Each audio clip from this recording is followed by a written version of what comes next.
and welcome to the Scots Whay Hae podcast.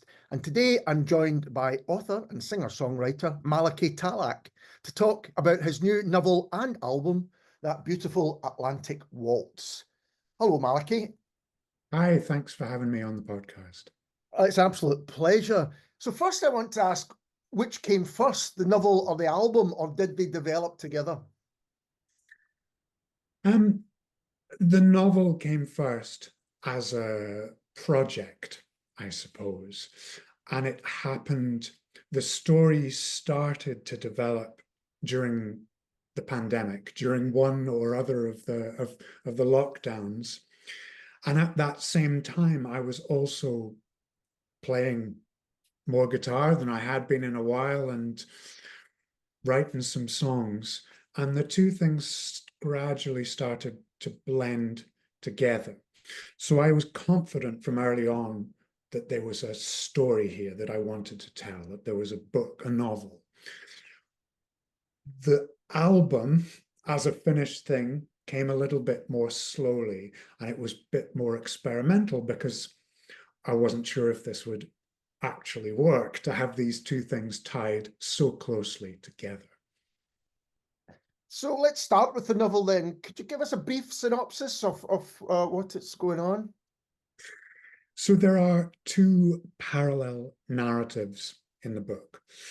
The main one is a contemporary story about a man called Jack who lives in Shetland. And Jack is a very solitary man. He's a man in his 60s who lives in the house that he grew up in. He's not married. He's never really been in a relationship. He lives on his own.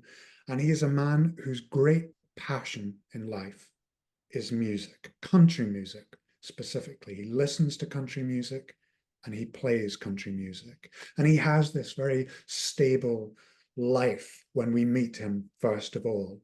And that life is knocked off balance quite early on in the book when something unexpected arrives on his doorstep.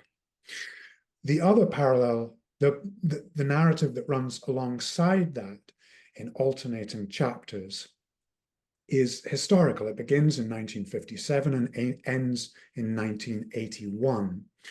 And it is also mainly in Shetland, although it begins in the Antarctic near South Georgia on a whaling ship.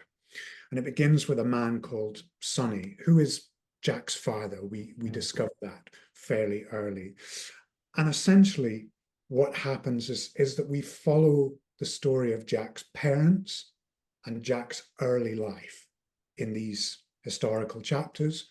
We have Jack's current life in the contemporary chapters, but what we also have are the songs that Jack writes. So we have these three different parts of this character.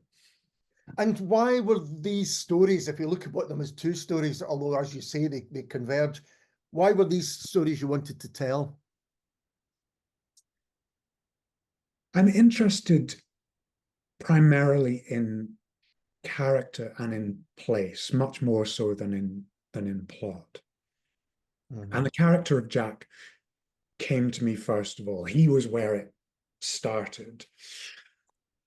Partly because I'm interested in loneliness as a psychological state, and Jack is a man who does not think of himself as lonely. He has a kind of creative, imaginative life that is rich, and he correctly recognizes it as such, but he is a man on his own. Yeah. And that's interesting to me, the emotional state of somebody who is solitary in that way. So I was interested in that, but also interested in how can that stable, static life be knocked out of shape? What is the least amount of pressure that you can apply to a man like that to change his life? And that's what I do in the story. The historical part, that began where it begins, which is on a whaling ship. I have been fascinated for a long time by the connection between Shetland and whaling. There is a very long connection going back centuries, But most recently, with the Antarctic whaling, many Shetland men went away to the whaling from the 1940s really up to the early 1960s. 1963, the whaling ended for Britain. And I knew men when I was younger who had been whalers, and I heard their stories.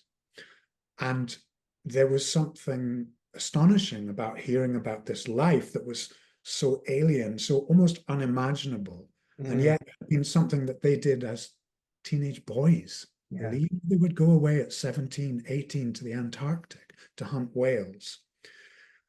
And it was striking how those times, those events had stuck with them all of their lives. It had been such a formative experience for them. So I was really interested in that, and then tried to tie these two things together. It's so interesting because when we meet Sonny and he's on the ship, it's in the 50s, but to me it feels like completely different time, and place. It feels like something, from centuries ago rather than, 50, 60, 70 years ago.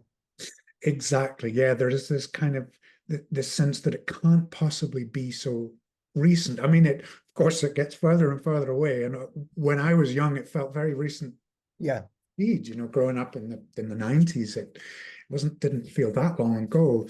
And yet it felt like it could have been centuries ago.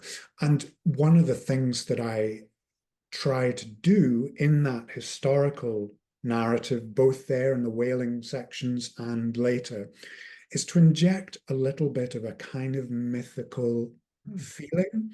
Yeah.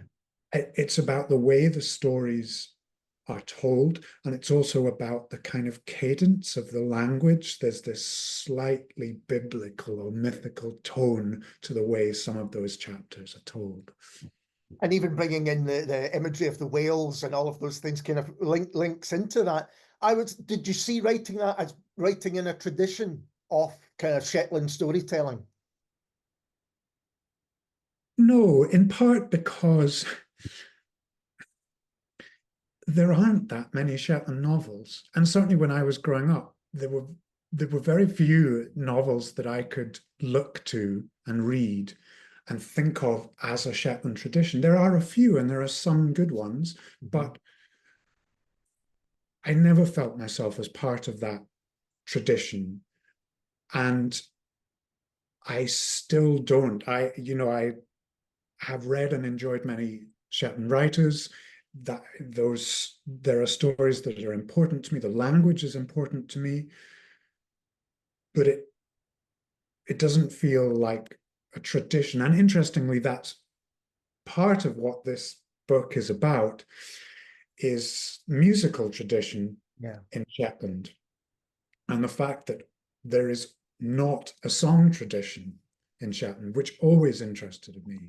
The fact that whatever song tradition there once must have been in the islands was lost, presumably when the language was lost in the 17th century, really, and all that remained were scraps. Yeah. And so for me, that's fascinating. What happens when a whole culture disappears like that, and you're left with bits of language and left with a dialect, of course, in Shetland that is very rich and unique, but the songs that people sang to each other are gone. And so in the 20th century, when radio came along, people kind of adopted what they heard, and for many people that was country music. That was music that they latched onto, and it became like a kind of folk music for Shetland. It was country music is and was very popular in many places in Scotland, across Ireland. Yeah. But in Shetland, there was no song tradition for it to compete with. That's really interesting to me. That's absolutely fascinating, because I was thinking, particularly the early story of Sonny and at the end feel to me a little bit like stories that could be told and passed down from generations, you know, but I had not considered that the kind of loss of language and culture would have affected that as you're suggesting it has. Yes, definitely. And there are things that there are, of course, elements of Shetland culture that are rich and strong and that feel like they have retained, have a kind of continuation. So there is a tradition of storytelling, traditions of folklore that probably did survive the change in language. Some of those stories, some of that folklore will go back beyond the switch in language, the death of Norn. Mm-hmm. There is the musical tradition of fiddle playing, of course, that is both indigenous to Shetland, but also multicultural because it comes from interaction with fiddle traditions from many other places. But in terms of songs, it was gone. And so was one of the reasons that country music became so popular because there was the same instruments that were being used. There was guitar and fiddle, and was that too neat an idea? It's possible.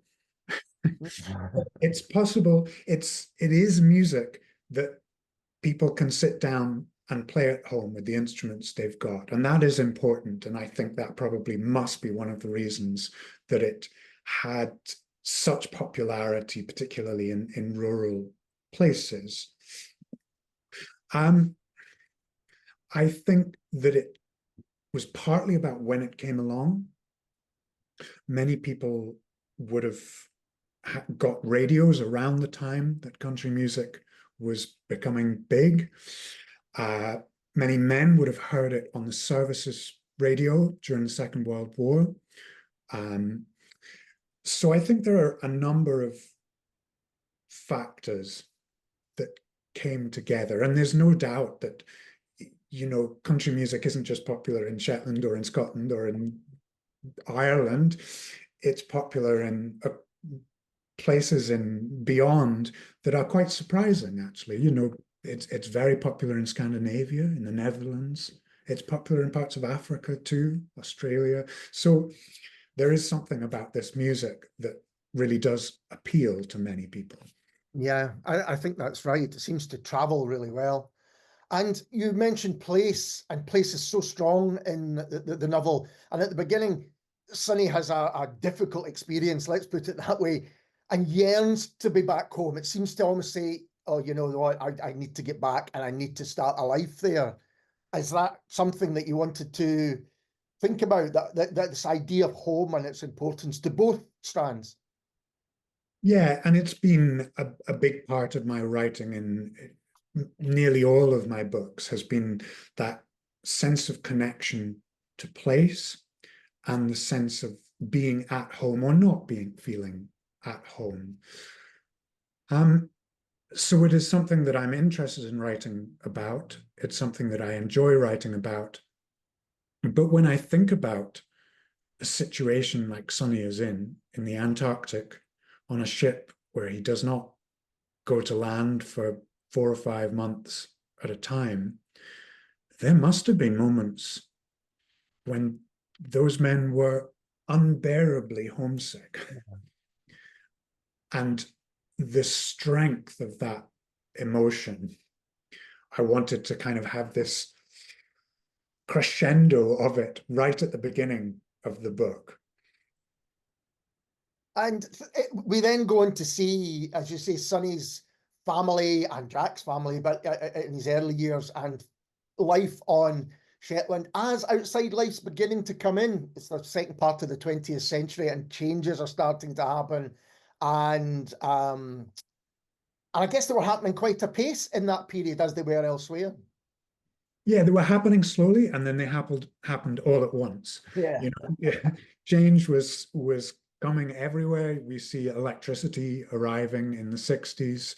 It would have arrived for some people before that in Shetland, but this is set in rural Shetland, and for some people it would have been into the 60s. And then we see towards the end of the book the arrival of oil and the development of the Sullom Voe oil terminal, which was the moment when life was transformed in Shetland in both good ways and ways that were, I don't know if bad is the right word, but when life is dramatically changed like that, things inevitably are lost. Elements of community life are inevitably lost. You know, the population of Shetland expanded very, very fast during the 70s. Thousands and thousands of people came during the building of Sullom Voe. Many of them stayed. The population increased a huge amount. And the connection with cultures from elsewhere was grew a huge amount. And, you know, things changed so fast for everyone. And it was great in some ways because Shetland had been struggling economically, like many rural places. And all of a sudden, it was not struggling economically. It was rich. Shetland was rich and to a certain extent still is rich. It's a place that hasn't had some of the same economic problems that other rural parts of Scotland have had, or not nearly to the same extent. It still has a lot of money that came from oil, but a way of life began to disappear at that point. And Sonny, Jack's father, sees it coming, even if he can't explain quite what it is he sees coming. He senses it. Yeah, absolutely. And so this is the Shetland where we meet Jack, this kind of more populated, more modern, that we would kind of recognize, I think. Yet here is someone who, as you've said, is on his own. There's more people around, but he kind of, and he seems to be, I'm really interested in this, he seems to be content, maybe rather than happy. Is there a distinction to be made there, or is it too fine a distinction to even consider? Oh, there's definitely a distinction to be made there. As far as Jack goes, he is a man who has got the longings that come with solitariness under control, in a sense. Yeah. He translates them through his writing, through song. He is not lonely in part because he's found ways to manage the hurt of being on his own. You know, he's got where he is because he is shy, a bit unsociable, he's awkward, and he's been cowardly. I suppose you see that he has made cowardly decisions in his past, and that has left him where he is. But he has also found ways to have this kind of emotional richness despite his solitary life. He is content some of the time, and I think that we see him being happy some of the time as the book goes on as well. Yeah, I find it really interesting because he turns to music, he plays music, he listens to a lot of music. And yeah, maybe there was something I kind of recognized with that kind of thing as well. But as you say, they're in any relationships, they come with risks, and it feels like you mentioned the word cowardly there, which I hadn't considered, but absolutely maybe not willing to take the risks that come with relationships. Is that fair? Yes.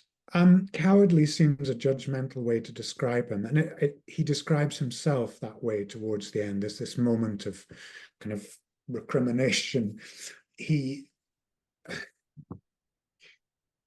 Bad things happen to Jack. And I'm not going to say what they are, but bad things happen to Jack when he's quite young.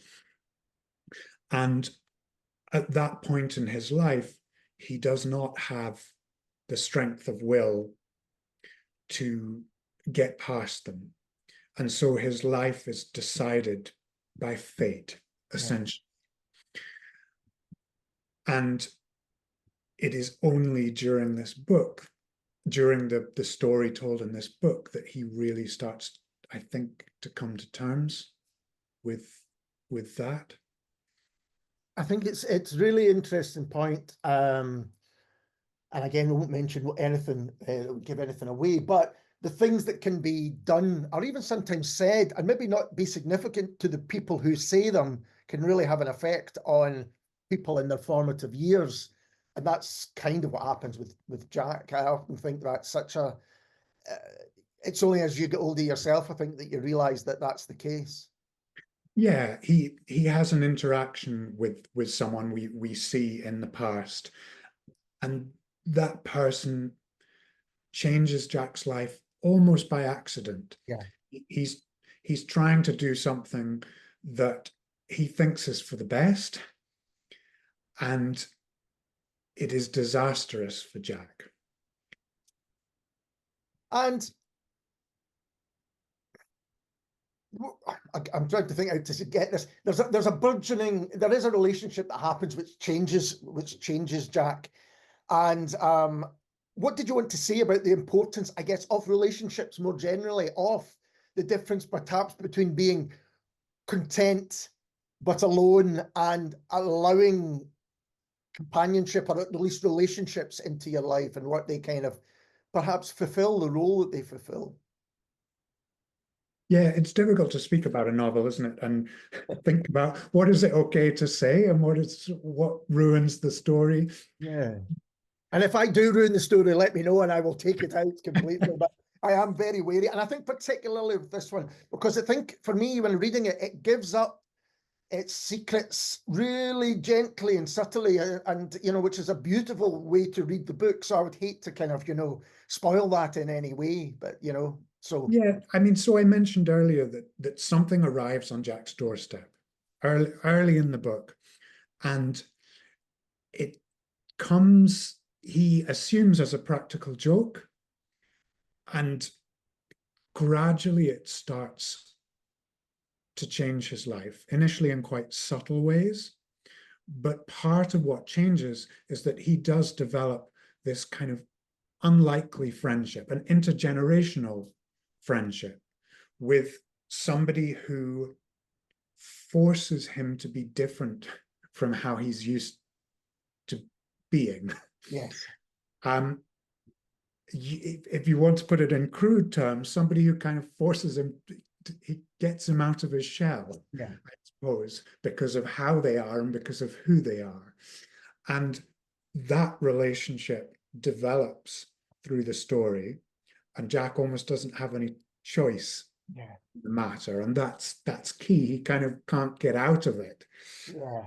And so we see him changed by somebody else's openness to him. Becomes inevitable, but you only see that it's inevitable again by kind of looking back and seeing that there's kind of almost tough love there, even though perhaps neither person realizes that's what it is. It's such a wonderful depicted relationship. Let's talk about the album. We're probably on safer ground, and that means we're not going to give anything away there. So Jack writes songs, as you said, and they appear in the novel, and they appear, it's a different font, it's a different style, very much a stylistic choice. And was that something that you knew you were going to do from the beginning? Once I realized that I wanted to incorporate his songs somehow, then there's the question of how do you do that? But because text is not a very easy way to incorporate music.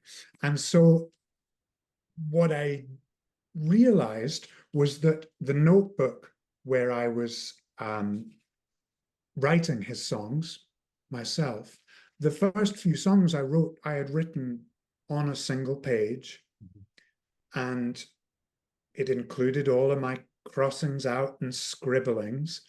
And I thought, well, actually, there's something quite visually pleasing about a song, and it's kind of a song on the page like that isn't quite finished. You see how malleable it is, and I like that. So the songs appear Yeah. Like Absolutely. this, with lines crossed out, words crossed out, words changed. And so if you read carefully, you get the lyrics, but you also see the layers of the song as well.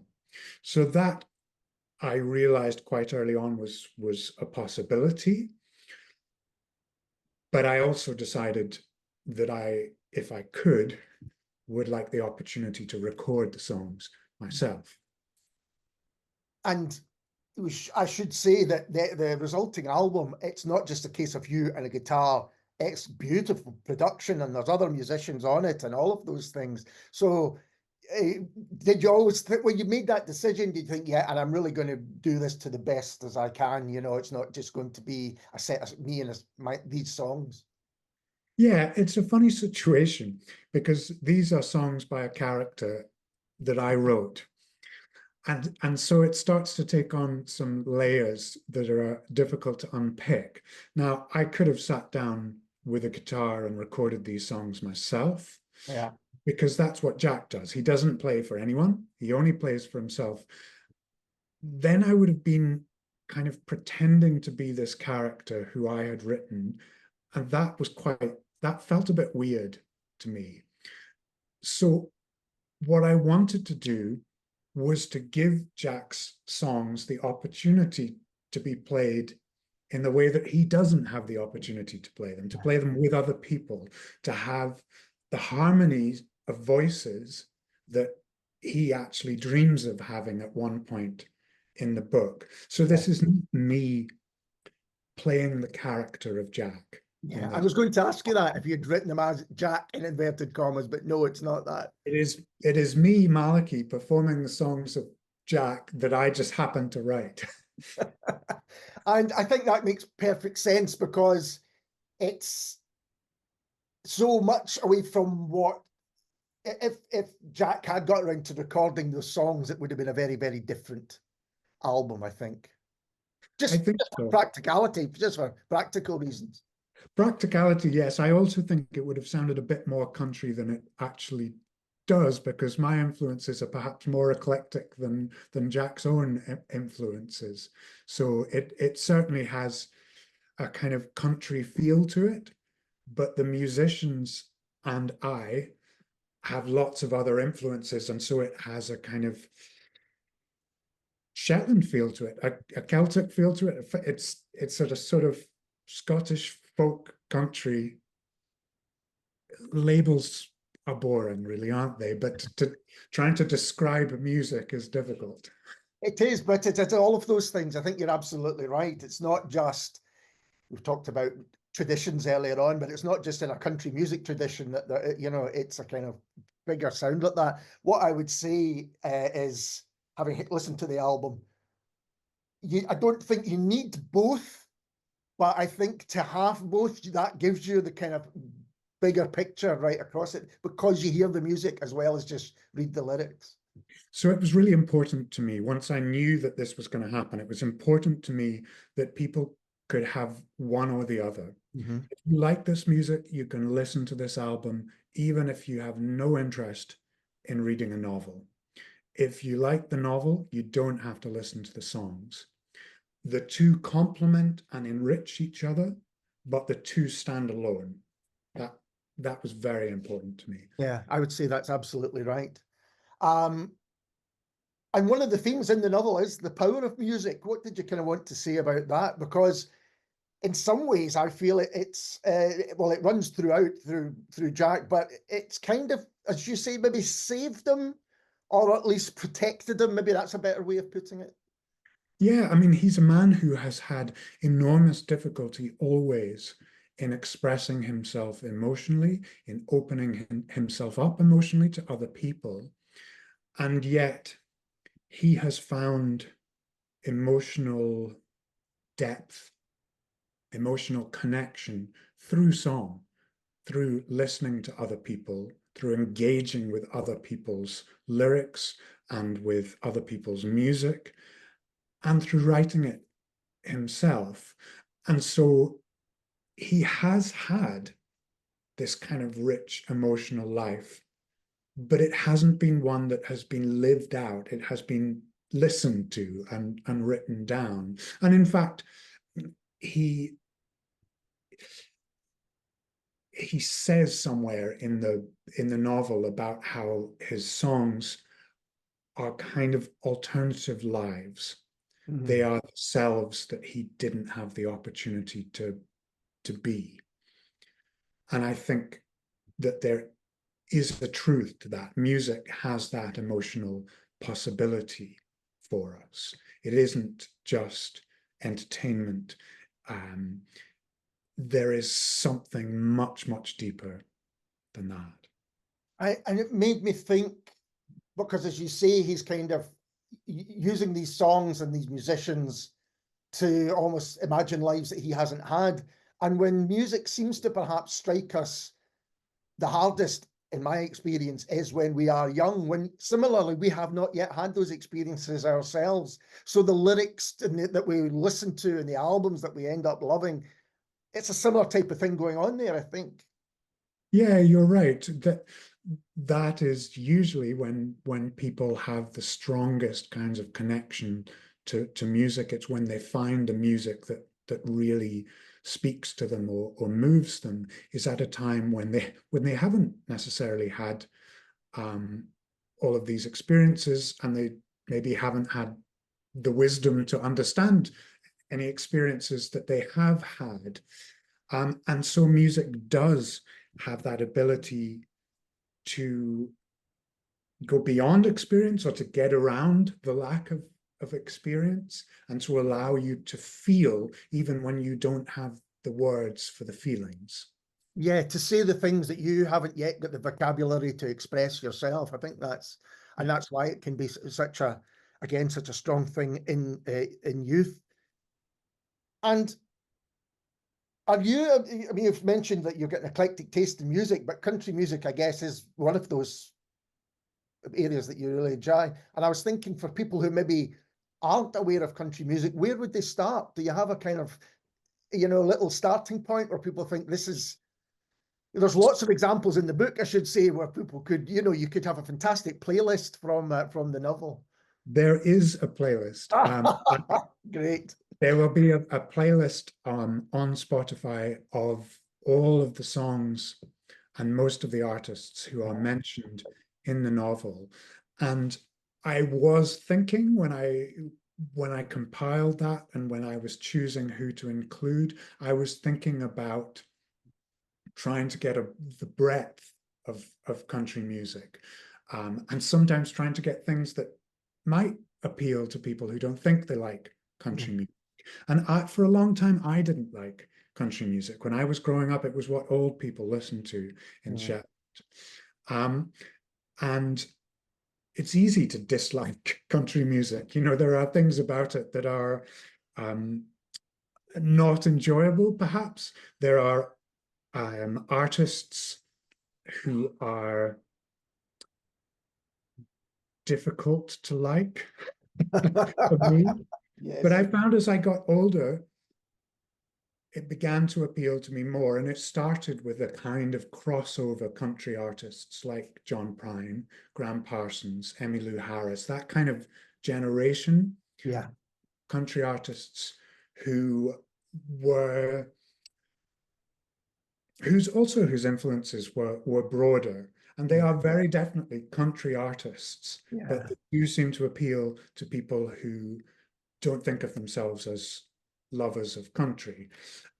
When I was writing this book, I made myself listen to a lot of country music. I wanted to know about the music that Jack loved. And so I familiarized myself with a lot of things that I didn't know before, and I found artists I loved and that I still love now, and that I couldn't believe that I had spent all these years not listening to. Jack adores George Jones.